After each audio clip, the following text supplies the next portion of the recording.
오늘 주시는 하나님의 말씀은 스가랴서 6장 1절에서 8절입니다. 스가랴 6장 1절부터 8절 말씀까지 우리 한 절씩 교독하겠습니다. 내가 또 눈을 들어 본즉 내 병거가 두 산 사이에서 나오는데 그 산은 구리산이더라. 첫째 병거는 붉은 말들이, 둘째 병거는 검은 말들이, 셋째 병거는 흰 말들이, 넷째 병거는 어롱지고 건장한 말들이 메었는지라. 내가 내게 말하는 천사에게 물어 이르되 내 주여 이것들이 무엇이니까 하니 천사가 대답하여 이르되 이는 하늘의 내 바람인데 온 세상의 주 앞에 서 있다가 나가는 것이니라 하더라.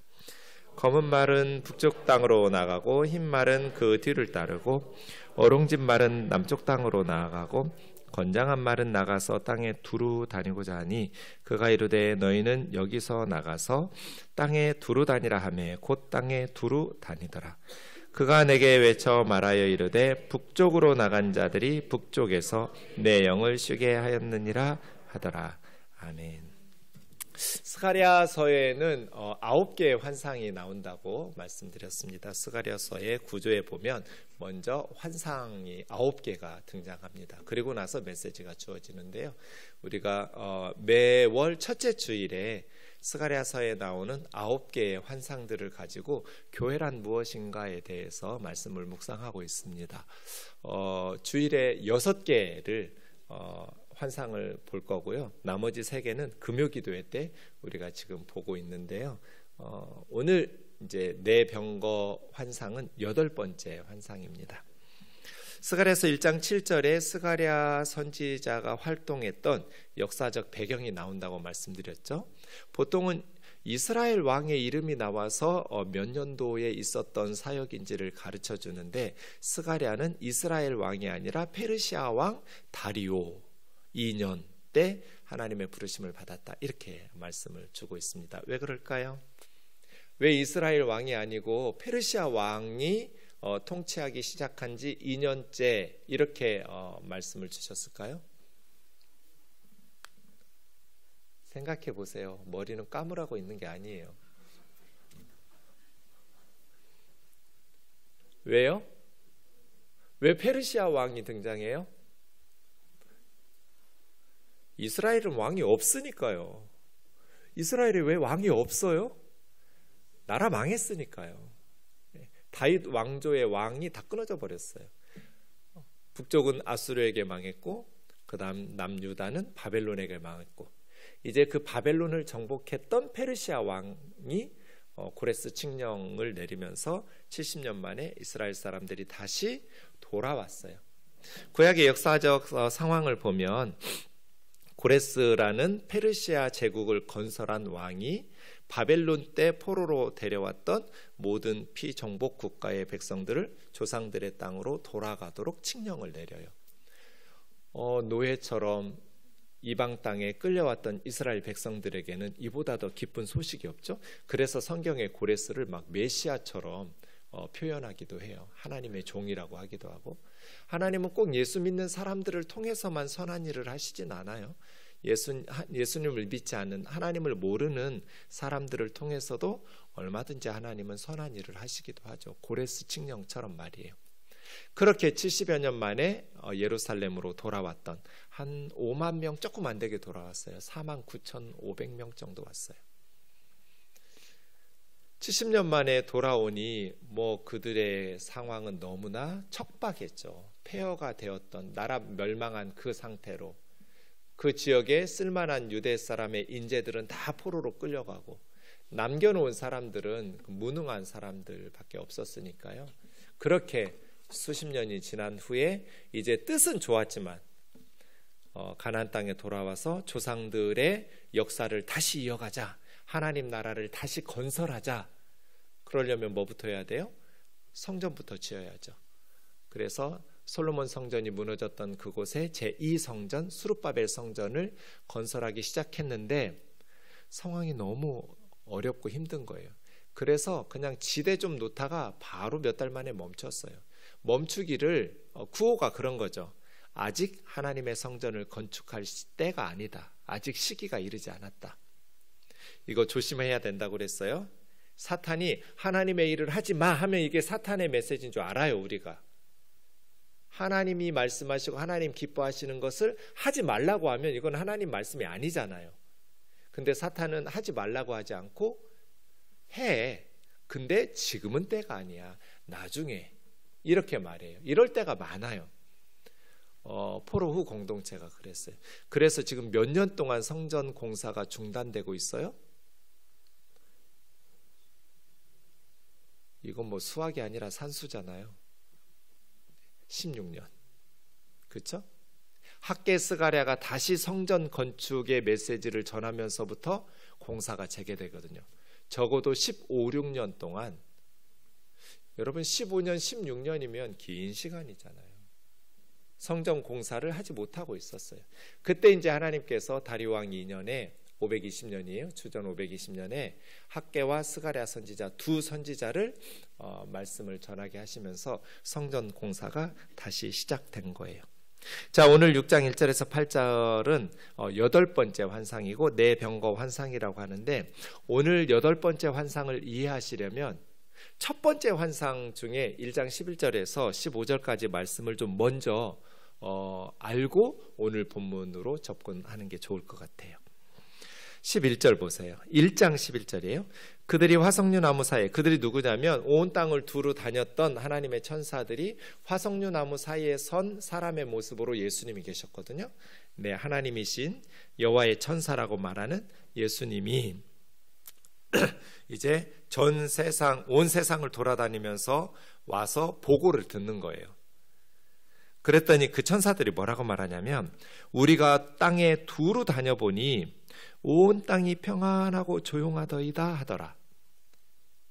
이게 이제 세상을 돌아다니다가 예루살렘으로 와서 화석류 나무 사이에 선 예수님에게 보고하는 거예요. 천사들의 보고. 온 세상이 평안하고 조용합니다. 지진도 없고요, 뭐 고통도 없고 통곡하고 막 난리의 소문도 없고요. 온 세상이 평안하고 고요합니다. 잘 먹고 잘 살고 있습니다. 그 말이잖아요. 근데 여러분, 이때 지금 어떤 상황이에요?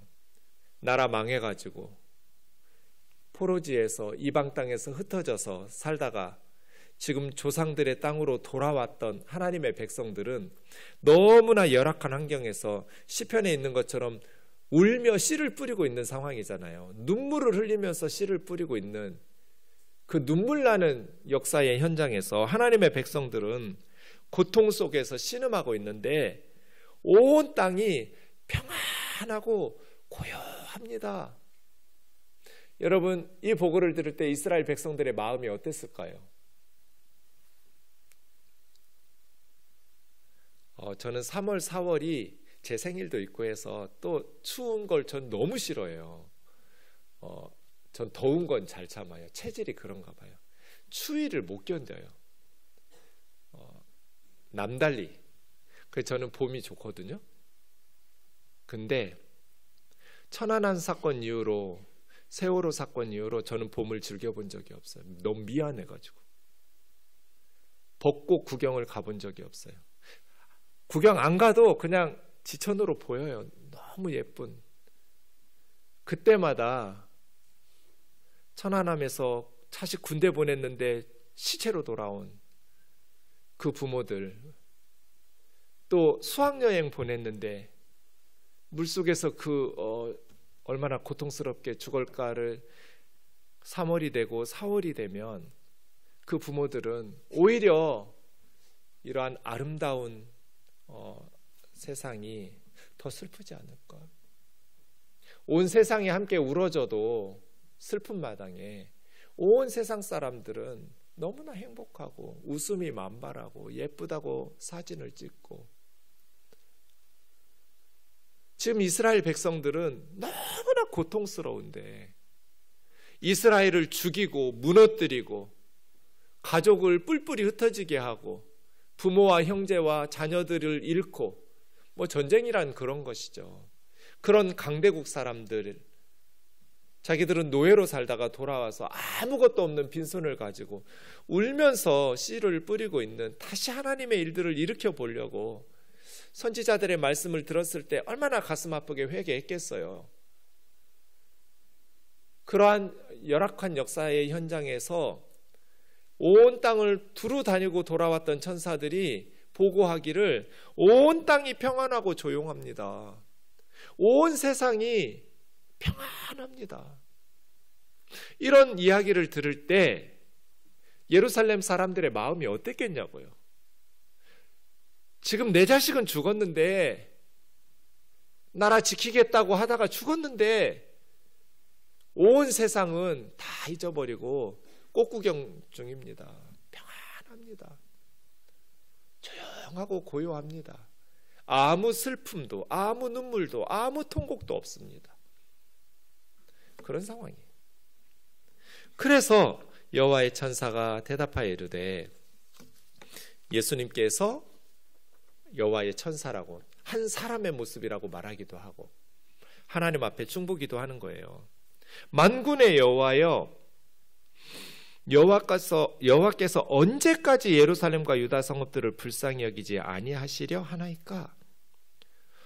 이들에게 노하신 지 70년이 되었습니다.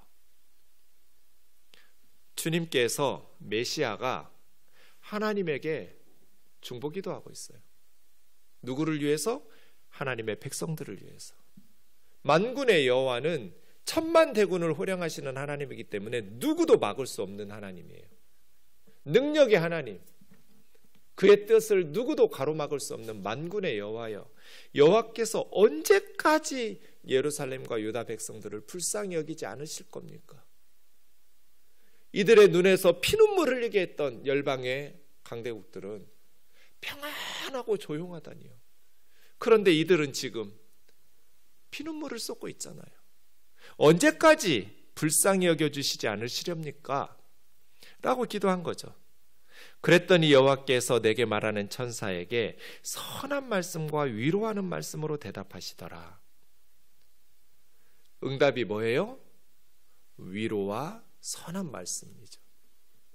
위로해 주시는, 염려하지 말라고, 내가 내 백성을 구원할 것이고 예루살렘과 유다 백성 성읍들을 회복시킬 거라고, 그런 선한 말씀과 위로의 말씀을 주신 거잖아요.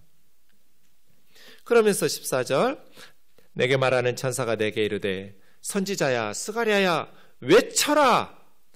만군의 여호와의 말씀에 내가 예루살렘을 위하며 시온을 위하여 크게 질투하며, 지금 예루살렘과 시온의 백성들은 이렇게 눈물 나는 현실 속에서 몸부림치고 있는데 열방은 평안하고 조용해? 내가 예루살렘을 위해서 질투할 것이다. 아니란 여러 나라들 때문에 심히 진노할 것이다. 어떻게 내 백성은 이렇게 눈물을 흘리고 있는데 너희들이 피눈물 쏟게 하고 너희들이 통곡하게 만들었고 그들의 집을 다 불태웠고 그들의 산업을 다 허물어뜨리고 그들의 가족을 다 파괴했는데 너희는 평안하고 안일할 수 있냔 말이에요. 그러한 안일한 여러 나라들 때문에 하나님께서 하나님의 백성들을 위하여 질투하시고 크게 진노하시겠다는 거잖아요. 이것이 하나님의 백성들에게는 선한 말씀, 위로의 말씀이거든요. 나는 조금 노하였거늘, 하나님께서 하나님의 백성들의 죄 때문에 조금 노했는데, 그래서 그 도구로 아수르도 데려오고 바벨론의 군대도 데려왔는데 그들은 힘을 내어 고난을 더하였습니다. 그래서 내가 이제 열방의 안일한 나라들을 심판할 거라고, 그들을 향해서 심히 진노할 거라고 하나님 말씀하시는 거예요. 그것이 이스라엘 백성들의 구원과 또 그들에게는 위로가 되는 말씀이겠죠. 이것이 첫 번째 환상이었어요. 이 첫 번째 환상하고 오늘 8번째 환상하고 연결되어 있어요. 오늘 본문 좀 보시죠. 1절입니다. 이건 계시문학이니까 그냥 우리 육신의 눈으로 보인 게 아니잖아요. 스가랴 선지자는 환상 속에서 본 거니까요. 그냥 하나님이 보여주시는 환상은, 계시문학의 특징은 초월해요. 주일에도 말씀드리겠지만 시간에 얽매이지 않아요. 우리 육신의 눈으로 보는 건 시간에 얽매여서 지금 우리 육신의 눈에 보이는 사건만 볼 수 있지만, 하나님이 환상으로 보여주는 건 시간과 공간을 초월해서 하나님 보여주시는 대로 보고 들려주시는 대로 들은 거잖아요. 그러니까 시공을 초월한다고 생각하시면서 보셔야 돼요. 내가 또 눈을 들어 본즉 내 병거가 보였어요. 4라는 숫자는 동서남북 세상을 상징하는 숫자예요. 이것은 무엇을 의미해요? 오늘 말씀을 통해서 하나님은 온 세상을 통치하시고 하나님의 통치가 미치지 않는 곳이 없다는 것을 오늘 8번째 환상은 이야기해줘요. 온 세상은 누가 다스리시는가? 여호와 하나님께서 다스리신다. 내 병거, 병거는 고대에는 가장 강력한 무기죠. 그러니까 병거가 보였다라는 것은 뭔가 전쟁과 관련이 있는 거예요. 전쟁 때 쓰는 전쟁용 무기니까요. 내 병거인데 이제 말들이 4개의 병거를 이끌고 있었거든요. 근데 그 내 병거가 어디서 나왔어요? 제 얼굴 보면 안 나오잖아요. 성경 보셔야지. 내 병거가 어디에서 나왔어요? 두 산 사이에서 나왔어요. 두 산은 어떤 산과 어떤 산일까요? 몰라요. 아직 모르잖아요. 이 두 산이 어디인지. 그러면 추측할 수밖에 없어요. 그런데 두 산이 뭘로 만들어진 산이에요? 이거 좀 이상하죠? 구리로 만들어진, 노스로 만들어진 산이 어디 있어요? 나무나 흙으로 만들어지죠. 바위나. 그런데 환상 속에 보였던 이 두 산은 구리로 만들어진 산이었어요. 그러면 무엇을 의미해요? 이 산은 실제로 존재하는 산은 아니겠죠. 세상에 구리로 만들어진 산은 없으니까요. 상징적인 산일 거예요. 그런데 구리로 만들어진 산이니까 누구도 그 산을 파거나 옮기거나 허물거나 이럴 수 없을 거잖아요.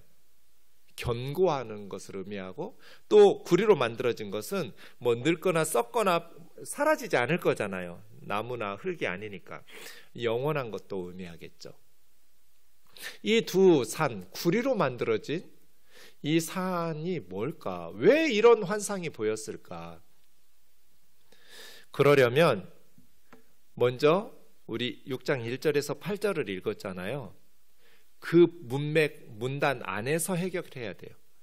이 구리로 만들어진 두 산이 1절에서 8절 사이에 암시하는 어떤 추측할 수 있는, 이것이 무슨 뜻인지 이해할 수 있는 게 있나? 그런 구절이, 이걸 먼저 찾으셔야 되고요. 그 문단 안에서. 그 문단 안에서 찾지 못하면 스가랴서 이제 범위를 넓혀야 돼요. 스가랴서 1장에서 이제 13장까지 다 가야 돼요. 그래서 구리산이 나오나 두 산 사이에서 병거가 나오는 다른 비슷한 구절, 성경 구절이 스가랴서 안에 있나 찾으셔야 돼요. 스가랴서에도 없으면 이제 구약 전체에서 찾아야 돼요. 내 병거가 나오는 성경이 있는가? 구리산이 나오는 성경이 있는가? 이렇게 점점 확대해 가면서 그렇게 성경을 해석하는 거예요. 근데 감사하게도 이 산에 대해서 암시하는 구절이 5절에 나와요. 5절 보세요. 1절에 내 병거가 두 산 사이에, 구리산으로 되었던 두 산 사이에서 나왔다고 그랬는데 5절에 보면 천사가 대답하여 이르되 이는 하늘의 내 바람인데, 내 병거를 내 바람인데 온 세상에 주님 앞에 서 있다가 나가는 것이다. 그러니까 지금 구리로 만들어진 두 산 사이에 누가 계셨던 거예요? 이 내 병거가 누구를 뵙고 나가는 중이냐고요? 온 세상에 주님을 뵙고 나가는 중이잖아요. 그죠? 두 산 사이에서 나왔어요. 근데 천사가 그걸 뭐라고 5절에서 해석했냐면 온 땅의 주님이, 온 세상의 주님을 배웠고 주님 앞에 서 있다가 나가는 중이라고, 내 병거를. 그러니까 지금 두 산 사이에 하나님 계신 거잖아요. 온 세상의 주님이신 하나님을 내 병거가 아련하고 뵙고 지금 나가는 중이거든요. 네, 이해되시죠? 그럼 왜 구리산이라고 했는지 아시겠죠? 하나님이 계신 처소는 누구도 무너뜨릴 수 없어요. 견고해요. 구리로 된 산과 같아요. 누구도 침략하고 허물어뜨릴 수가 없어요. 그러니 하나님이 계신 곳은 영원한 성이에요. 세상의 그 어떤 제국도 구리로 된 하나님이 계시는 그 산을 무너뜨리거나 허물거나 공략해서 빼앗거나 할 수 없다는 뜻이에요. 그래서 구리산이라고 말하는 거예요. 우리는 그냥 예루살렘이 있는 시온산과 그 앞에 감람산 아닐까라고 추측만 하는 건데 정확한 건 알 수 없어요. 구체적으로 어느 산이라고 해서 그 산의 이름을 말하지 않고 그냥 두 개 산 사이 이렇게만 말했고 구리산이라고만 말했는데 5절에는 온 세상에 주님이 그곳에 계셨고 내 병거들은 주님을 뵙고 나가는 중이었어요. 자, 2절 3절에 보시면 그 병거를 말들이 끌어요. 그런데 첫 번째 병거는 붉은 말들이 끌고 있었어요. 붉은색이니까 피와 전쟁을 상징해요. 이 병거는 1장의 첫 번째 환상에서도 나왔고요. 그리고 다른 선지서들에도 많이 나와요. 둘째 병거는 검은 말들이 끌었어요. 이제 오늘 스가랴서에는 없지만 다니엘서나 또 에스겔서나 이러한 병거들에 보면 검은색은 기근과 죽음과 관련 있는 상징적인 그러한 색이에요. 셋째 병거는 흰 말들이 끌었어요. 흰 말들은 이거 병거니까요. 전쟁은 전쟁인데 평화로운 정복과 승리를 의미해요. 뭐 검은색이나 빨간 피가 튀지 않으니까요. 그냥 평화롭게 정복한 거예요. 네 번째 병거는 어롱지고 건장한 말이라고 그랬어요. 어롱졌다는 것은 여러 가지 색깔이 혼합됐다는 뜻이에요. 그리고 건장하니까 아주 강력한 그러한 병거라고 말할 수 있어요. 이렇게 동서남북 사방에 나갈 병거들이 하나님을 뵙고 나가는 중. 5절입니다. 환상 속에서 스가랴 선지자가 자기에게 설명해 주는 천사에게 질문을 던집니다. 내 주여, 이것들이 무엇입니까? 이 내 병거가 뭡니까? 하니까 좀 전에 우리가 5절 살펴보았던 것처럼 천사가 대답해 줘요. 내 병거는 하늘의 내 바람이다. 내 바람은 성경에서 보통 하나님의 명령과 하나님의 뜻을 수행하는 천사들이에요. 그래서 히브리서 보면 천사들은 바람으로 삼으셨다. 그런 사역자다.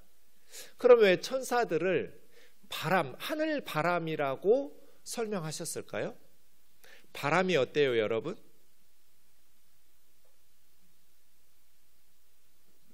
빨라요, 일단. 스피드. 바람은, 그리고 이거 강풍이거든요. 그래서 집들도 다 허물어뜨리는, 하나님의 뜻을 시행하기 위해서 하나님을 뵙고 나가는 말들이, 네 종류의 색깔의 말들이 이끌고 나가는 병거들, 상상하면 고대에는 가장 빠른 무기잖아요. 병거가 여러 말들이 엄청난 소리를 내면서 스피드로 이걸 바람 이랬단 말이에요. 하늘 바람, 하늘의 내 바람. 그러니까 스피드, 신속하게, 또 강력한 바람, 태풍처럼 하나님의 뜻을 수행하는 천사들이겠죠. 이 내 병거는 하늘의 내 바람을 의미한다, 스가랴야. 그런데 온 세상의 주이신 하나님 앞에 있다가 나가는 것이다. 그러니까 하나님의 명령과 하나님의 뜻을 실행하기 위해서 나가는 거죠. 그렇죠? 그럼 하나님의 명령이 어떻게 주어졌는가? 그 다음 6절, 7절이죠. 검은 말은 두 번째 병거였어요. 첫 번째 병거는 붉은색이었는데 나오지 않았고요. 검은 말은 북쪽으로 가고, 여러분 가나안 땅에서 북쪽으로 가면 아수르, 바벨론, 페르시아 그런 제국들이 있었던 곳이죠. 북쪽으로 가고. 그런데 이 하나님의 심판은 하나님에게서 나가서 전쟁하는 병거니까 이 하나님의 백성들을 괴롭히고 하나님의 백성들의 눈에서 피눈물을 쏟게 했던 그 제국들을 심판하는 거거든요. 북쪽에 포커스를 맞추고 있어요. 왜요? 북이스라엘을 아수르가, 남유다를 바벨론이, 북쪽의 제국들이 다 파괴시키고 죽였잖아요. 멸망시켰잖아요. 그래서 검은 말도 북쪽 땅으로 가고 흰 말은 그 뒤를 따라가요. 둘째 병거, 셋째 병거가 북쪽을 향했어요. 그리고 넷째 병거였던 건장한 말, 어롱지고 건장한 말은 남쪽으로 갔어요. 남쪽에는 뭐가 있어요? 애굽, 이집트가 있죠.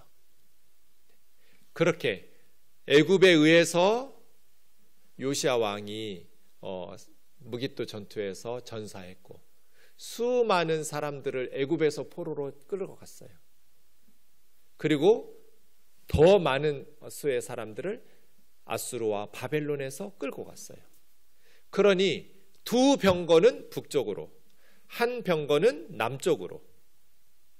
그리고 넷째 병거인 건장한 말은 아마 이게 첫 번째 붉은색 말들이 끌었던 첫 번째 병거인가 이렇게 추측하기도 해요. 네 병거 중에 색깔을 지금 세 개만, 둘째, 셋째, 넷째만 나왔으니까요. 마지막 네 번째 병거는 땅에 두루 다니면서, 그러니까 하나님의 심판에서 피할 곳이 없는 거예요.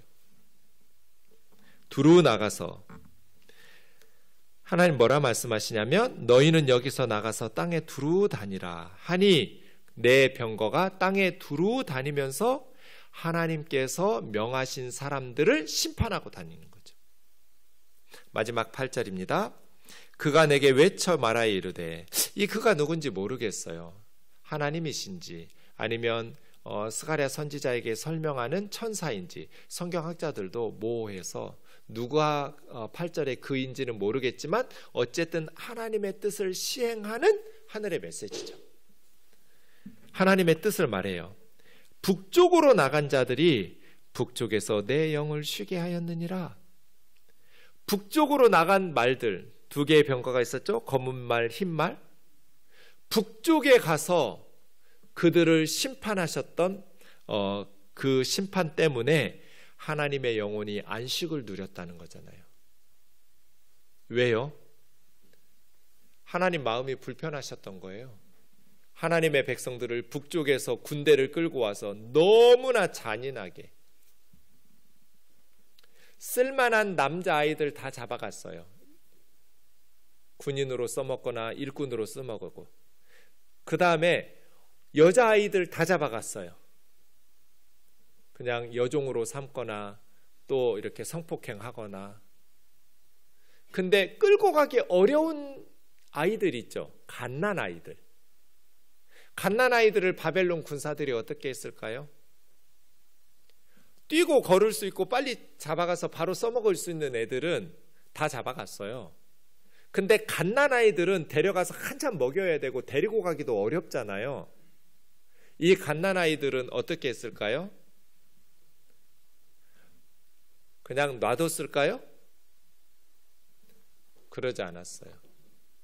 이 아이들이 크면 바벨론을 독립운동하면서 보복해서 원수 갚겠다고 이스라엘의 해방을 위한 전사들이 될 거잖아요. 이 갓난아이들이 자라나면. 그래서 다 그냥 담장 벽 같은 데다가 애들 머리를 쳐서 죽였어요. 일할 수 있는 젊은 여자들 다 잡아갔어요. 아이를 임신한 임신부들은 어떻게 했을까요? 일단 데리고 가기 힘들죠. 그 사람이 또 아들을 낳으면 전사로 키우겠죠. 자기 가족을 초토화시켰으니까 원수를 갚겠다고 하는 아들로 키우겠죠. 엄마들이. 데려가자니 데리고 가기 힘들고, 그래서 임신부들도 죽였어요.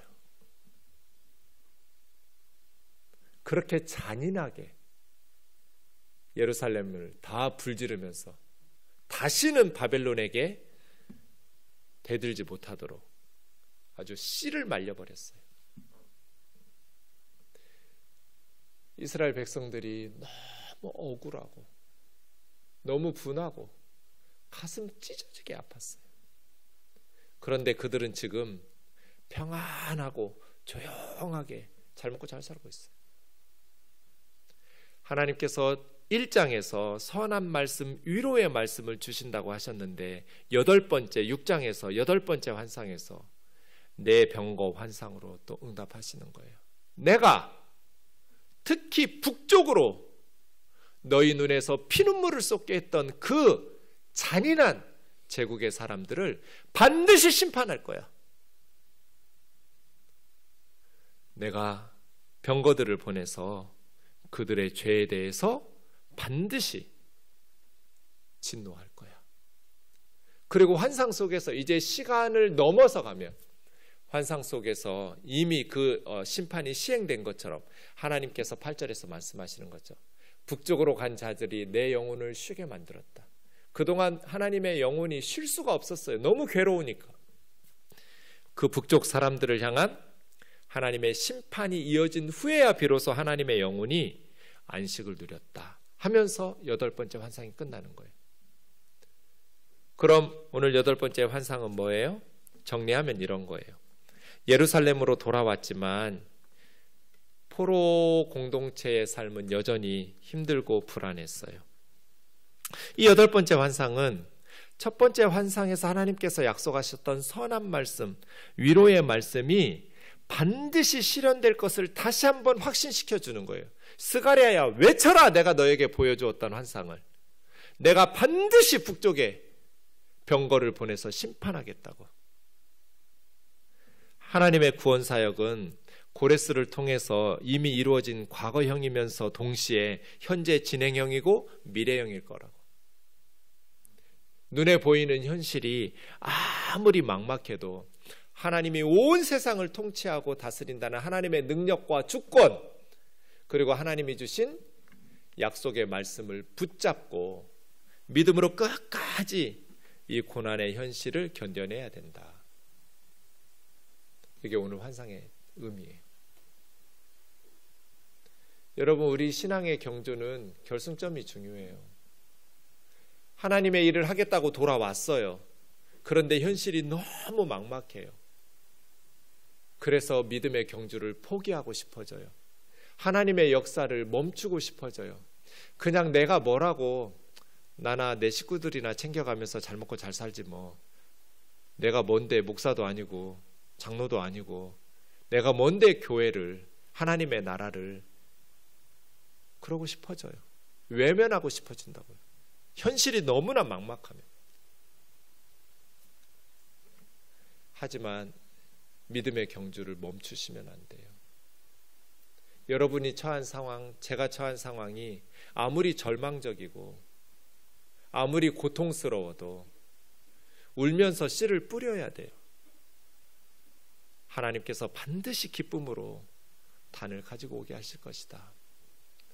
여러분을 고통스럽게 했던 사람들은 평안하고 조용하게 잘 먹고 잘 사는데 억울하게 피눈물을 쏟고 억울하게 피해를 당한 우리만 하나님의 백성임에도 불구하고 이렇게 가슴을 쥐어뜯으면서 울고 슬퍼하고 아파하는 현실 속에서 하나님께서 이런 말씀을 주시는 거죠.